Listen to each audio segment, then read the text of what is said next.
Generally, as women, we are often socialized to take a little bit of a backseat to, the same qualities that are prized in men are often derided in women. Mm-hmm. In other words, if you speak up too loudly, if you're too sure of yourself, then rather than being seen as assertive, you might be seen as aggressive, for example. And then, of course, that goes double if you are someone of the global majority, ethnically diverse, as you describe it, because there are historical and societal expectations of women in those categories, quote unquote, knowing their place, not being expected to have an opinion, to be intelligent, to be able to voice that opinion.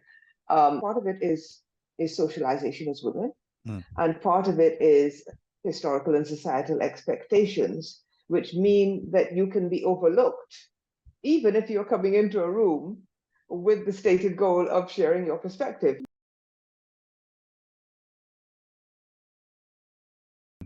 In many cases, it starts with paying attention to the dynamics in the room, and making sure that people are included and have the chance to contribute, right? It can be as explicitly as getting people to write down contributions and, putting them in a basket, or, doing a poll in the in the course of the meeting on something that you need to decide. Also noticing and paying attention as a person leading a meeting, when ethnically diverse people are speaking and not being heard or being spoken over, so that you have the chance to redress the balance by explicitly calling out the fact that they had made a contribution and that someone else had said it. And then, therefore, by providing that additional validation, making it easier for that person to speak up and be heard in future, and also setting the expectations in terms of the group as a whole, that you're going to notice these things, that it's not okay to just take other people's ideas and present them as your own. So in other words, you're setting some ground rules and boundaries for how people are going to show up in the context of a meeting or a workplace. And also making it easy for people to contribute in other ways outside the context of a meeting. Have a meeting document. Let people read it in advance. Allow people to give feedback by email. Allow people to type feedback in a text, by text if it's an online meeting. In other words, you broaden the range of inputs to make it possible for a wider variety of people to make their input and therefore have their voice heard in that way. And once someone has done that, then it becomes easier to call on them in the context of a meeting and say, oh, you said a really great thing in your text response. Would you like to elaborate on it? And give them the chance to, explore that idea on a wider scale.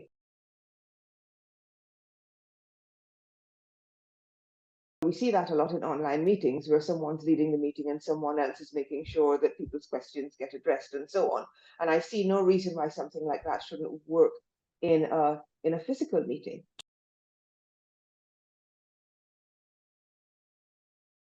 It's hard sometimes as an introvert to insert yourself into those conversations. What I have found in later years with so many online spaces is that some of those same accessibility tools and techniques we're talking about help me as an introvert make my contribution and be seen and heard. For me, having the chance to prepare for a meeting in advance so that I have some idea what I'm going to say, I'm not, it's not totally off the cuff, but it's also about the culture of the organization. Many workplaces have extroverted cultures. People are expected to be loud, to contribute, to be over everything, to go out for drinks after work, to hang out together at lunchtime. That's not going to work for an introvert. So the other part of the culture is not to penalize introverts for showing up differently, because it doesn't mean that it's not, their contribution isn't valid. Mm. So again, it's a cultural change. It's putting in those processes that allow introverts to make a contribution and to explicitly value those contributions, just as you do the contributions of the very loud and visible people.